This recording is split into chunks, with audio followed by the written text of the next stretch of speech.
Hello and welcome to Strictly Chaos. I'm your host, Kirsty Williams, and this is Should You Health Test Your Animals for Breeding? Yes or no? You decide. Today we'll welcome a very special guest, a veterinary nurse from the Oaks Vets, Kenneth Hall. So let's bring him on, shall we? Welcome, Kenny Hall. Hi, Kirsty. Hi, how you doing? You too? So, how are you? Yeah, living life, getting there. Living life. Well, shall we get down to it? Yeah, let's do it. So why should we health test our animals for breeding? We want to be careful of what's getting passed on to the next generation. We've seen many problems with breeds in the last 10, 20 years where they're specifically bred for one thing. Unfortunately, it's caused problems. So we want to try and get them healthier and happier.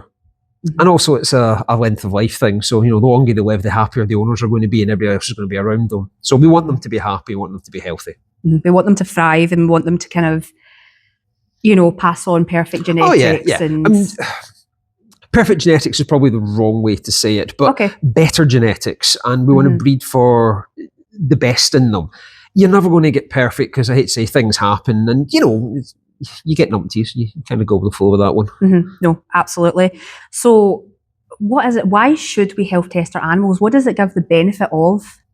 It gives the benefit, like I said, of healthy animals. I mean, going through the process, yes, it's expensive, but it gives the next generation a better chance, and then generation that even a better chance, and it goes to in a positive vibe. If you do it the wrong way, you then get negatives, and then you get animals only living 5-6 years rather than 13, 14 years, and that's kind of what we're trying to move away from. Mm-hmm. So tell me, Kenny, why did you become a veterinary nurse? Because my wife suggested it. And it's actually that simple. My girlfriend, now wife, suggested I be a vet nurse because I could tablet her cat and could do things with my own dogs. Mm-hmm. And I thought, she's a vet student, she just wants her own private nurse. It was true. But after I tried vet nursing 22 years ago, well, I'm still a vet nurse 22 years later. You're here now? Oh, yes. Okay. So what is it we're looking for just to kind of determine a good or bad example of healthy breeding? Well, generally, the main one that's generally used is hip dysplasia, especially in things like the golden retrievers and the Labradors and German Shepherds. We've all seen the German Shepherd walking down the street, walking like Marilyn Monroe. It's not a good sight, and it's not good for them. Mainly used in the military and police dogs, but even they are doing the testing to make sure the next generation of police dogs are going to be fine. But even they're now having to move on to sort of the Belgian Malinois and that kind of thing because the German Shepherds have been overbred for the wrong thing, I hate to say. Mm-hmm. But this is why we do the testing. Mm-hmm. No, absolutely. So tell me about your animals. You've still got animals at your home? I still have the 2 crazy cats. I have the mainly blind one and the hand-reared princess, who just loves his blanket, and we move on with that. And after this morning's escapade when my blind one decided to knock over the Rice Krispies, there were many swear words used this morning because I've spent half an hour trying to find Rice Krispies around the kitchen. Oh. Yes. It's always fun when you spill an entire packet of Rice Krispies all over the place. Mm-hmm. And what kind of, so what kind of advice would you give to a first-time breeder? I think for a first-time breeder, it's looking what you're doing it, why you're doing it. Look into the worst-case scenarios. It's rare you get a worst-case scenario, but prepare for the worst, hope for the best, and you go forward. Do the ultrasound scans to make sure that you do have live pups. You can never be told exactly how many you've got. You can be told more than one, less than many, shall we say, and then you just see what happens. If push comes to shove, we can do an x-ray and count skulls, but again, x-rays, fetuses, that's why we go for ultrasound, I hate to say. It is the better choice. Yeah, because you never know how many are in there, because obviously that I breed dogs as well. Yes. And obviously we just did the health test on Loki the other day, and they honestly were phenomenal. I was really happy with them. It was the eye tests I worry about because you just never know. Yeah. So he's a golden retriever, isn't he? Yes. So yeah, we do the eye test in them to check for genetic glaucoma problems and that kind of thing. Thankfully, he's come out clear, so that's good news for you. Yeah, because his PLA was 0, and then his he was unaffected by every eye test. So so all good for him. Yeah, very pleased. And his hips and elbows came back perfect as well. So Yeah, for anyone that doesn't realise what they are, we're just talking in terms for that. Don't worry.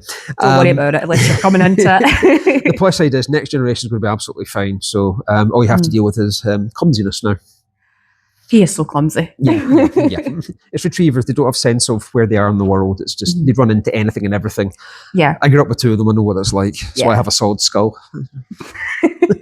Especially Next head too many times. Especially Loki. He's got such a big skull. Like, he's a boy, so he does have a big skull, and he walks into everything. And honestly, you wonder how he's not got any kind of damage or anything. We don't question it. We just love them. No, absolutely. Have you got any stories for us that maybe kind of like have had an impact in your career? For me personally, I mean, my dog that I had was abandoned at my first practice down in Yorkshire. And I mean, she was at that size. She's a Heinz 57. Right. There was no Heinz 57. Look it up. You have Google. And she was just abandoned into the practice. Now, I walked into the X-ray kennels that were downstairs and found a small puppy and went, "Why are you there?" And she came to me, I got cuddles, and I was like, "Fine." Walked away. One of the female nurses went to talk to her, and she hid at the back of the kennel. Whoever had been bad to her was female. So it was a case of she came to me. So we took her home, and the first thing that happened is the cats beat her up, and she accepted that. And we took her home for a week. 15 years later, she was still with us. So, you know, it was one of those, she stayed, but she met my mum, she met my wife, she met all the girls at work. And the more interactions she had with females that weren't bad, the more she learned that the first 2 weeks of her life were the exception, not the rule. And she got on with everybody, can't complain. But that was my little baby. Well, I say little baby, she was 27 kilos of baby, but you know, she was, you know, the one I rescued. But that's what we do in the vet industry. We take the broken ones home and look after them because they are broken. Hence, I've got a blind cat and a hand-reared princess at home now. Yeah. So what's it like to work with Shona then, like your wife? People know when we have a tiff, it's the tone changes and they're like, they're having a moment. But otherwise, we know each other, we trust each other, so we know what the other one wants without actually having to ask for it because we live together, we've worked together for long enough, so it's very easy. I hate to say, it's simple. Yeah. Sometimes it's harder for other people because they don't know how to deal with both of us in the same room at the same time, but they soon learn. We're just us. Mm-hmm. No, that's very interesting. No, absolutely. Obviously.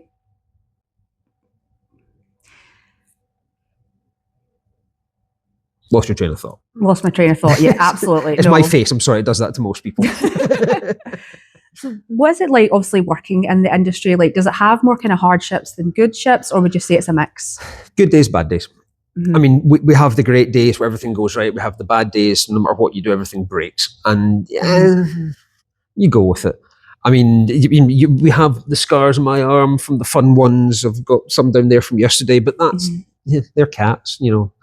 You can't explain to animals what you're going to do to them. So you're going to get injured. You're going to bleed. Don't take it personal. Yeah. And you just move on. Then you get the puppies that come in who are all over you and need cuddles and just, I love you because you feed me and I really like you. And you go with the flow. You occasionally get that excited to pee in your feet. Hence I wear boots. But, you know, it's good day, bad day. You know, unfortunately, a bad day in my industry is something dies. A good day in my industry, everything goes home fine. But these are the problems we have. Yeah, no, absolutely. So what is it, cat or dogs? Favourite? Snakes. Snakes. I like Reptiles. Yeah, they're always fun. Other people freak out on them and I'm just like, carry on. It's just, it's another animal, deal with it. And if it's going to bite me, it's going to bite me. I'll deal with the after effects later. Most of the snakes we deal with in this country are constrictors, so if they bite you, yeah, it hurts, but you get a bruise rather than any other problem. Move on. Yeah. It's easy.